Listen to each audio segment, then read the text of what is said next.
Avec des personnages comme Batman, Spider-Man et Wolverine, certains des super-héros les plus célèbres portent le nom d'animaux et possèdent des pouvoirs qui s'inspirent des capacités insensées que l'on trouve dans le règne animal. Mais parfois, c'est la nature qui l'emporte sur les bandes dessinées. Certaines créatures rares possèdent en effet des capacités stupéfiantes qui peuvent rivaliser avec celles des super-héros emblématiques. Des métamorphes aux hybrides araignées-oiseaux, nous allons aujourd'hui enfiler nos capes et voler à travers quelques animaux inhabituels dotés de véritables super-pouvoirs.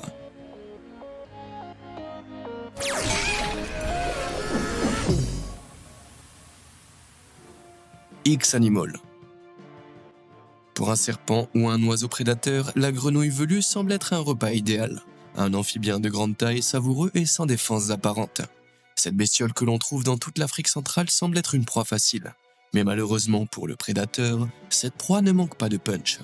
Lorsque la grenouille velue est menacée, elle se transforme en monstre, brisant les os de ses propres doigts et les enfonçant dans la peau de son ennemi, se dotant ainsi de griffes rétractables.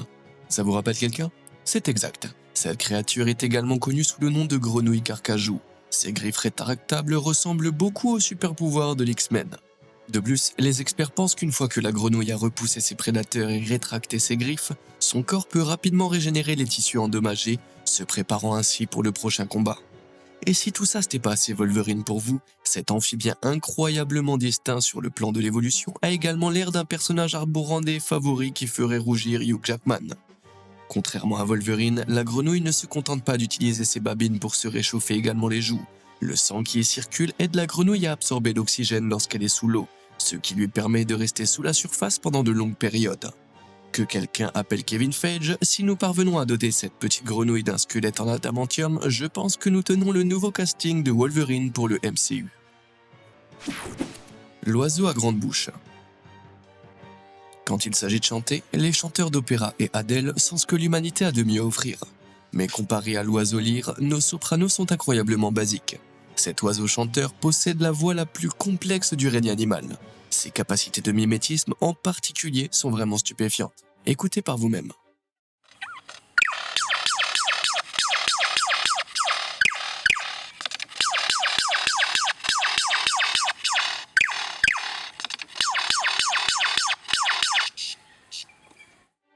Lorsque l'oiseau lyre chante, il utilise son ouïe exceptionnelle, sa mémoire et un organe producteur de son appelé syrinx pour imiter presque tout ce qu'il a déjà entendu.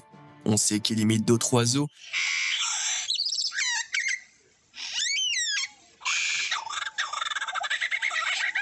des tronçonneuses, des chantiers de construction,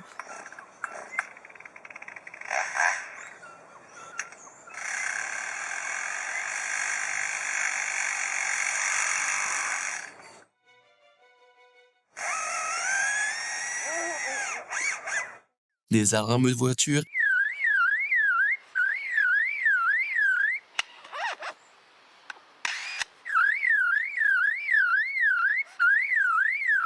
et des obturateurs d'appareils photo.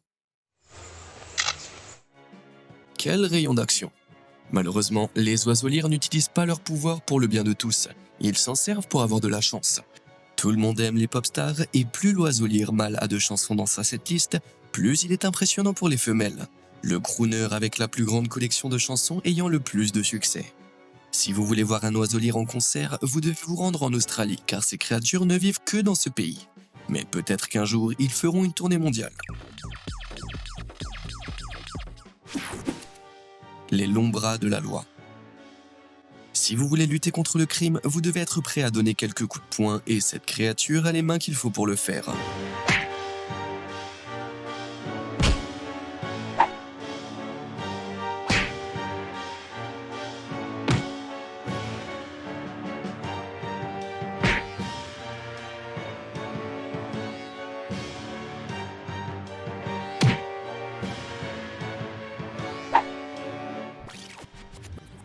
Ce boxeur peut flotter comme un papillon et piquer comme une abeille. Mais il s'agit en fait d'une araignée fouetteuse américaine. Un monstre des cavernes bien réel qui utilise ses longues pattes pour chasser les grillons, les cafards, les petits lézards et les colibris. Au lieu de ses poings, le boxeur possède des excroissances en forme d'épines à l'extrémité de chaque patte, ce qui lui permet de transpercer sa proie à bonne distance, en donnant des coups de poing comme Mr. Fantastic. Heureusement, ces terreurs aux longs bras ne sont pas venimeuses, ce qui les rend assez inoffensifs pour l'homme. Cela dit, si vous vous en prenez à l'araignée fouetteuse, elle n'hésitera pas à vous donner un coup de poing. Aquaraignée. Restons dans le domaine des araignées et examinons la réponse d'un arachnide à Aquaman. L'araignée cloche est le seul arachnide qui vit entièrement sous l'eau, dormant, chassant, s'accouplant et pondant des œufs sous la surface. Malgré son habitat aquatique, l'araignée n'a pas de branchies. Elle vit à l'intérieur d'une bulle d'air, se déplaçant dans le lit de la rivière à bord d'un sous-marin de fabrication artisanale. La construction de cette bulle d'air est assez simple. Tout d'abord, l'araignée se dirige vers le lit de la rivière et tisse une toile en forme de dôme, ancrée à des plantes. Elle remonte ensuite à la surface pour respirer et lorsqu'elle replonge sous l'eau, l'air est emprisonné entre ses minuscules poils abdominaux, créant ainsi une bulle qui enveloppe la forme de son corps. L'araignée transporte ensuite l'air vers la toile et le libère à l'intérieur du dôme. La bulle se retrouve piégée au fond de la rivière. L'araignée répète le processus plusieurs fois jusqu'à ce que les bulles se connectent, créant ainsi une base sous-marine avec une réserve d'air qui durera environ une journée. Lorsque la réserve d'oxygène dans la bulle commence à diminuer, l'araignée n'a plus qu'à remonter à la surface, à collecter de l'air et à remplir sa base à nouveau. Faisant à peine moins de 2 cm, cette araignée à l'architecture aquatique se nourrit essentiellement de larves de moustiques et de minuscules crustacés appelés daphnies, attrapant ses proies dans l'eau avant de les ramener à la base de la bulle pour s'en nourrir. Aussi impressionnant que cela puisse être, c'est une dure vérité à révéler aux arachnophobes. Même sous l'eau, on ne peut pas échapper aux araignées. Des architectes étonnants. Je suis sûr que l'araignée à cloche adore vivre sous l'eau. Mais si l'arachnide souhaite un jour s'installer sur la terre ferme, je connais l'insecte qui pourra lui construire sa base. La chenille de la teigne est à la fois un insecte et un architecte. Ces bestioles sont capables de construire des maisons élaborées et portatives. Les talents de constructeur de la chenille de la teigne sont incroyablement rares dans la nature.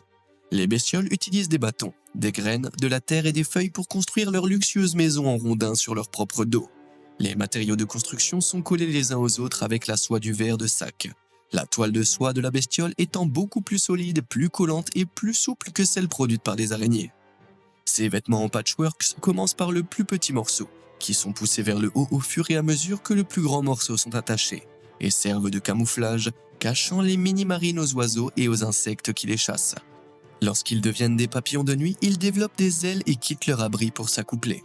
Pour les femelles, il est important que les vestes de camouflage fonctionnent bien, car elles restent dans ces tenues toute leur vie, travaillant sur leurs abris depuis leur naissance en tant que larves jusqu'à leur mort en tant que papillons de nuit. Ouais, on peut dire qu'elles sont plutôt casanières. Insectes sans feuilles. D'une bestiole camouflée à l'autre, les insectes à feuilles sont les métamorphes de la nature, une famille de 50 espèces différentes qui ressemblent et agissent exactement comme les différents types de feuilles. On dit que l'on est ce que mange, et les insectes passent leur journée couchés sur les plantes à grignoter des feuilles, leur camouflage les rendant presque invisibles pour les prédateurs. Même lorsqu'ils se déplacent, les insectes-feuilles sont pratiquement impossibles à repérer. Elles secouent leur corps pour imiter une vraie feuille poussée par le vent. Ces merveilles de mimétisme sont le fruit de milliards d'années d'évolution. Les insectes nés avec des mutations qui les faisaient ressembler à des feuilles étaient moins susceptibles d'être dévorés par les prédateurs, ce qui leur permettait de survivre et de se reproduire, en transmettant leurs traits feuillus. Au fil des générations, plus ils ressemblaient à des feuilles, mieux c'était. Avec des caractéristiques telles que leur corps en forme de feuille et même l'apparence de fausses marques de morsure comme de vraies feuilles, pour finalement aboutir aux merveilles stupéfiantes que nous pouvons observer aujourd'hui.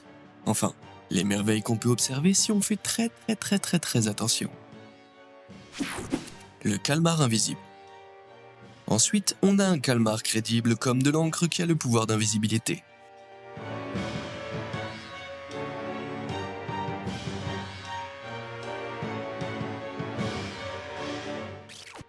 Ce petit magicien a été identifié comme étant un calmar Sepiotetis, l'un des rares types de calmar à pouvoir devenir transparent lorsqu'il est menacé ou effrayé et à se volatiliser dès qu'un prédateur tente de l'attaquer. La femme invisible a obtenu ses pouvoirs lors d'une tempête cosmique, mais les origines du super-pouvoir du calamar Sepiotetis se trouvent dans ses cellules. La peau du calamar est recouverte de chromatophores, des sacs de pigments que le calamar peut dilater et contracter à volonté. Lorsque les sacs sont dilatés, ils recouvrent tout le corps du calamar de pigments sombres. Toutefois, si le calamar est menacé, il peut contracter les sacs pigmentaires et rétrécir pour enlever la coloration de sa peau et se rendre transparent. Kevin Feige devrait reprendre la main, on a trouvé la nouvelle Sue Storm des 4 Fantastiques. Taxi à tentacules. Si on s'en tient à la franchise Fast and Furious, il faut admettre que les talents de conducteur de Vin Diesel et consorts sont en fait des super pouvoirs. Cela dit, il existe une espèce de poisson qui a été capturé à plusieurs reprises en train de canaliser son Vin Diesel intérieur, en conduisant dans la mer dans un véhicule très peu conventionnel. Lorsque le photographe australien Tim Samuel a fait de la plongée sous-marine dans la baie de Byron, il est tombé sur un petit poisson piégé à l'intérieur d'une méduse. Croyant que le poisson avait été mangé, Tim a téléchargé sur Reddit des photos des yeux écarquillés et de la bouche ouverte du poisson, invitant les internautes à pleurer la malheureuse créature.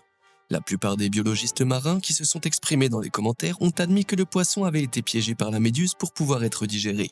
Cependant, d'autres experts ont proposé une autre explication, moins tragique, estimant que ce poisson est un conducteur et non un dindon de la farce grimpant à l'intérieur de la méduse et l'utilisant comme un champ de force protecteur. L'achat d'une nouvelle voiture de sport est généralement le signe d'une crise de la quarantaine. Mais le biologiste Jan Tibets pense que le poisson sur la photo pourrait être une bébé carangue. Il est arrivé que des carangues juvéniles se cachent près des tentacules des méduses pour se protéger des prédateurs. Les carangues ne sont pas immunisées contre les dards des méduses, c'est pourquoi elles se tiennent généralement à distance de leurs tentacules toxiques et les contournent habilement. Ce poisson de Tim Samuel n'a manifestement pas compris le message, puisqu'il a nagé directement dans la cloche de la méduse et l'a portée comme une veste. Cela ne semble pas très confortable, mais le fait que la méduse continue de nager implique qu'elle n'est pas en train d'être digérée. Tibet suppose que le poisson est tombé sur la méduse par accident, mais j'ai trouvé des preuves que certains de ces poissons peuvent intentionnellement s'emparer de ces taxis à tentacules.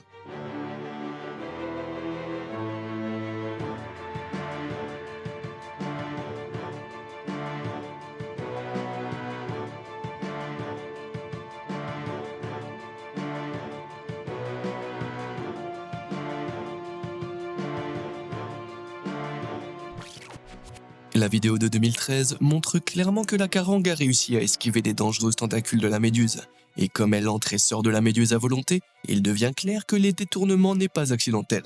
Cette vidéo et la photographie de Tim Samuel sont à peu près les seuls exemplaires de ce phénomène disponibles sur internet. Pour l'instant, ce super pouvoir aquatique de survie et la question de savoir s'il s'agit d'une protection ou juste d'un amusement reste entouré d'un mystère gelé. Le Hulk immangeable. À Hollywood, les super-héros sont généralement grands, fringants et complètement musclés. Par conséquent, le prochain animal surhumain ne sera probablement pas appelé par les Avengers, à moins qu'il n'ait soudainement besoin d'un affreux petit insecte translucide qui déborde de ses propres excréments. Cette larve de scarabée des céréales peut sembler remplie de verre, et elle contient en effet un petit parasite blanc. Mais toutes les autres étranges taches sur son dos sont en fait son bouclier fécal, une couche d'armure fabriquée à partir de ses propres excréments. L'armure de la larve de scarabée n'est peut-être pas aussi brillante que celle d'Iron Man, mais elle est presque aussi efficace. Le pouvoir fécal protégeant la créature de toutes sortes de prédateurs. Ce mécanisme de défense est également utilisé par d'autres larves de la famille des coléoptères, les créatures étant capables de renforcer leur défense chaque fois qu'elles déposent une crotte. Comment ce bouclier fécal assure-t-il une protection alors ? Imaginez que vous alliez dans votre restaurant italien préféré et que vous découvriez que vos spaghettis sont assaisonnés de petits excréments. Vous partiriez probablement ailleurs, n'est-ce pas ? De même, si un prédateur tente de manger un scarabée fécal, il n'obtiendra qu'une bouchée de ce caca nauséabond, ce qui l'incitera à partir et à trouver autre chose ailleurs et à laisser une terrible critique sur Yelp. L'inquiétant oiseau araignée. Le super-héros new-yorkais préféré qui se joue d'étoiles a un nouvel acolyte, l'oiseau araignée, une horrible créature extraterrestre au corps d'oiseau et aux pattes d'un monstre à 8 pattes. Les images de cette créature sont devenues virales en 2020, mais heureusement, nous pouvons ranger l'eau bénite, car ce monstre est en partie dû à un tour de passe-passe. Il s'avère que cet oiseau araignée rare est en fait un jacana, une espèce d'oiseau dont le véritable super-pouvoir est d'être un super-père. Sur cette photo, les pattes supplémentaires du mâle jacana appartiennent en fait à ses oisillons, le père ramassant ses bébés et les mettant sous ses ailes chaque fois que la famille doit se déplacer. Cette illusion semble particulièrement étrange en raison de la longueur des pattes de l'oisillon. Dès la naissance, les jacanas ont des pattes et des jambes extrêmement grandes, les bébés se tenant debout sur leurs membres disproportionnés. Ça peut sembler ridicule, mais la fonction des pattes a en fait une fonction extrêmement utile. Vous savez ce qu'on dit des grands pieds ? Non, pas ce truc-là. Ici, on parle de grande surface. Les pieds géants du jacana répartissent leur poids, ce qui leur permet de marcher sur les nénuphars qui flottent sur des rivières et des marécages. Bien qu'ils ne pèsent que 5 onces, les jacanas peuvent utiliser les nénuphars pour marcher sur les rivières, ce qui leur permet de chasser les poissons sur leur propre surface. Mais si vous pensez que cette capacité à marcher sur l'eau est impressionnante, Attendez de rencontrer notre prochain défieur de gravité. Le lézard Jésus. Malgré son nom peu évocateur, le basilic commun est un lézard miraculeux capable de marcher ou plus exactement de courir sur l'eau. Il peut s'élancer sur des rivières et des lacs à une vitesse de 25 km/h, comme une sorte de Jésus jogger. Le basilic vit dans les forêts tropicales d'Amérique centrale et d'Amérique du Sud, généralement au bord des rivières et des ruisseaux.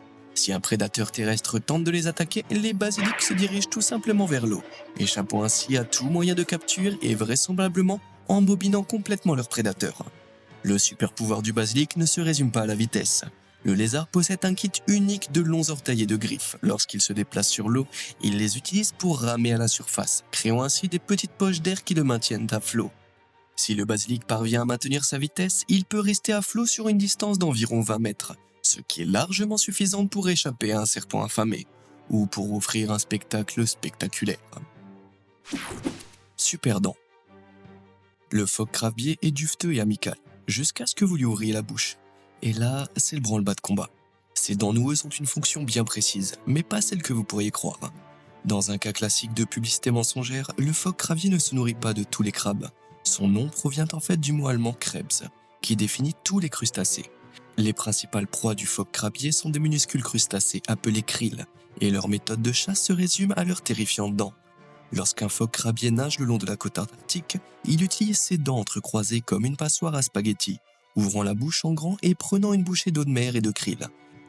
Il repousse ensuite l'eau de mer à travers les interstices entre ses dents, filtrant ainsi son repas. Le krill est alors piégé et le phoque se retrouve avec une bouche pleine de nourriture, jusqu'à ce qu'un léopard de mer arrive et transforme l'adorable phoque crabier en une bouchée de nourriture à son tour. C'est ainsi que les choses se passent. Une tête de porte. Traiter quelqu'un de tête de porte semble être une insulte, mais les fourmis tête de porte sont fières de leur anatomie, car elles bloquent l'entrée de leur nid avec leur tête gigantesque. Lorsque cette fourmi a été découverte, les scientifiques ont cru qu'il s'agissait d'une nouvelle espèce rare. Cependant, ils ont découvert par la suite qu'il s'agissait d'un type de fourmi soldat de la famille des céphalotes, qui a évolué pour protéger la colonie. Un nid de céphalotes est un club exclusif, et au cours de millions d'années d'évolution, ces soldats sont devenus d'incroyables videurs. Ils utilisent leur tête épaisse en forme de soucoupe pour boucher les entrées de leur nid, sur leurs branches des arbres, bloquant ainsi l'accès à toute fourmi envahissante ou à tout prédateur qui tenterait de se faufiler à l'intérieur. Au sein d'une colonie, la taille de ces têtes de fourmis soldats est relativement uniforme, tout comme les trous d'entrée du nid, ce qui garantit que toutes les têtes sont suffisamment grandes pour bloquer et dissimuler l'entrée. Cette défense est appelée phragmose, et si vous voulez mon avis, c'est l'un des exemples les plus étranges d'évolution liés à un rôle spécifique que j'ai jamais vu. Il ne manque plus qu'à ces videurs des polos noirs, des crânes rasés et des oreillettes, et ils seront prêts à ouvrir une boîte de nuit céphalote. L'éléphant télépathie. Les éléphants sont célèbres pour leur taille, leur force et leur excellente mémoire, mais cette espèce possède un autre super pouvoir, la télépathie, enfin en quelque sorte. Les infrasons sont des ondes sonores dont la fréquence est si basse que l'homme ne peut les entendre. Les éléphants peuvent utiliser leur voix grave et rauque pour communiquer par infrasons, leurs cordes vocales géantes leur permettant de créer ces basses fréquences. Ils peuvent ensuite émettre des infrasons vers le sol, provoquant des grondements de basse fréquence qui parcourent plus de 10 km avant d'être reçus par les pattes d'un autre éléphant. Les cellules nerveuses ultrasensibles des pattes d'éléphant captent ces vibrations, ce qui leur permet de recevoir des informations d'un autre éléphant sans même avoir besoin d'utiliser ses oreilles. Bien entendu, ces immenses oreilles peuvent également détecter les infrasons si elles sont suffisamment proches. Ces sons sont généralement imperceptibles pour les humains, mais il est arrivé que des employés de zoo déclarent avoir senti les infrasons vibrer dans l'air et avoir pu sentir les créatures communiquer sans les entendre. Bien que personne ne sache avec certitude ce que les éléphants disent par infrasons, les experts pensent qu'ils s'en servent probablement pour coordonner les mouvements du groupe ou pour trouver un partenaire sur de longues distances. Il s'agit en quelque sorte d'un gros amadou gris et grincheux que l'on agite avec la trompe. Techniquement, les éléphants ne font qu'émettre un bruit trop profond pour que nous puissions l'entendre. La communication par infrasons est en effet ce qui se rapproche le plus de la télépathie dans le règne animal. Si l'on accepte l'esprit de ruche électromagnétique des colonies d'abeilles, dont la coordination est quasi surnaturelle.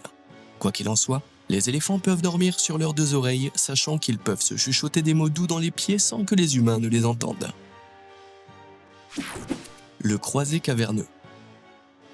Batman est l'un des super-héros les plus emblématiques de tous les temps, et ses gadgets et véhicules sont si impressionnants qu'il est facile d'oublier que le croisé capé n'est en réalité qu'un riche homme musclé qui aime se déguiser. Batman est peut-être une fourrure glorifiée, mais cela ne signifie pas que les vraies chauves-souris ne possèdent pas de véritables super-pouvoirs. La chauve-souris à fer à cheval doit son nom à la forme de son museau, qui ressemble à un fer à cheval ou, si vous voulez mon avis, à un sandwich au pastrami. Comme beaucoup de chauves-souris, cette chauve-souris au sandwich au pastrami a une très mauvaise vue, ce qui est une bonne chose compte tenu de la laideur de leur visage. Ça explique également leur utilisation de l'écolocalisation, une méthode qui permet de voir avec leurs oreilles. Lors de l'écolocalisation, une chauve-souris émet un faisceau ultrasonique par le biais d'une série de clics. Elle écoute ensuite comment le faisceau rebondit sur les murs et les objets qui l'entourent, ce qui lui permet de dresser une carte mentale de son environnement à l'aide de ses oreilles.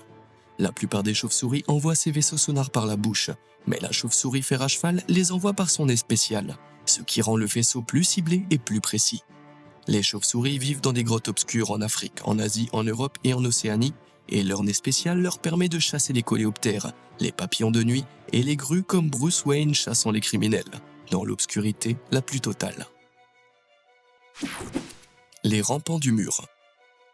Lorsque vous pensez à des super-héros grands et forts, les cantons ne vous viennent probablement pas à l'esprit.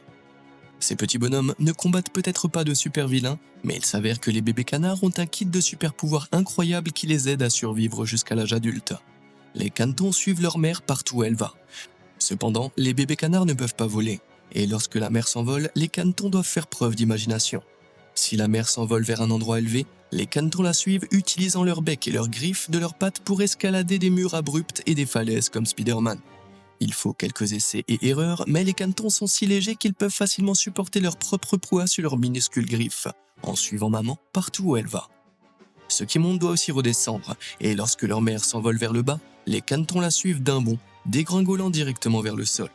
Ils peuvent tomber confortablement d'une hauteur de 15 mètres car ils sont incroyablement légers et leur vitesse de chute maximale est bien plus lente que celle d'autres animaux plus lourds. Ils atteignent rapidement leur vitesse terminale et touchent le sol avec très peu de force, ce qui leur permet de rebondir et de s'éloigner en toute sécurité. Ça, c'est l'atterrissage d'un super-héros. Petit mais très puissant. Les BD regorgent de monstres musclés, de super-héros qui sauvent la situation en ramassant des voitures et en écrasant des méchants. Dans le règne animal, le super-héros le plus fort n'est peut-être pas un Hulk, mais il est certainement incroyable. Des études ont démontré que le puissant Bousier est capable de pousser 1141 fois son propre poids, soit l'équivalent d'une personne moyenne poussant 6 bus impériales remplis de personnes. Alors, que fait le Bousier avec toute cette force? Eh bien, au lieu de soulever des bus et sauver le monde, le scarabée utilise ses pouvoirs pour déplacer sa source de nourriture préférée, le caca. Ma mère m'a toujours dit de ne pas jouer avec la nourriture, mais lorsque les bousiers trouvent un tas de caca, ils le roulent en une grosse balle et jouent un peu au foot. Les bousiers déplacent leurs boules d'excréments pour se protéger des prédateurs, transportant leurs excréments hors de la nature et en les enterrant sous terre pour les manger en toute sécurité plus tard. Bien qu'ils mangent littéralement du caca, les bousiers sont des mangeurs exigeants, qui sentent et fouillent soigneusement la boule de bouse, ne mangeant que les particules de caca contenant les concentrations les plus élevées de nutriments tels que l'azote. Bien que les bousiers soient généralement considérés comme des animaux vivants les plus forts par rapport à leur taille, certains internautes ont fait remarquer que les bousiers ne font que rouler leur boule d'excréments, soulevant à peine le poids. Cette technique diffère de celle des fourmis, qui travaillent régulièrement en équipe pour soulever d'énormes poids au-dessus de leur tête, comme cette petite équipe qui travaille ensemble pour soulever des crevettes le long d'un poteau. Des fourmis ont été observées en train de porter des aliments pesant jusqu'à 20 fois leur propre poids, ce qui équivaut à ce qu'un Américain moyen ramasserait une grosse girafe et la porterait à la maison pour le dîner. Ce tour de force est incroyablement impressionnant, mais c'est en équipe qu'une colonie de fourmis accomplit la plupart de ses tâches les plus lourdes, leur force individuelle n'ayant rien à envier à celle du puissant bousier. Mais que vous fassiez partie de l'équipe de fourmis ou celle des scarabées, la puissance de ces deux créatures est incroyablement impressionnante et prouve qu'il n'est pas nécessaire d'avoir des boissons protéinées, des débardeurs ou des tatouages tribaux pour faire de la musculation. Alors, si vous deviez constituer une équipe de super-héros, lequel de ces animaux dotés de super-pouvoirs choisiriez-vous? Dites-le moi dans les commentaires ci-dessous. Et comme d'habitude et jusqu'à la prochaine fois, merci de nous avoir suivis.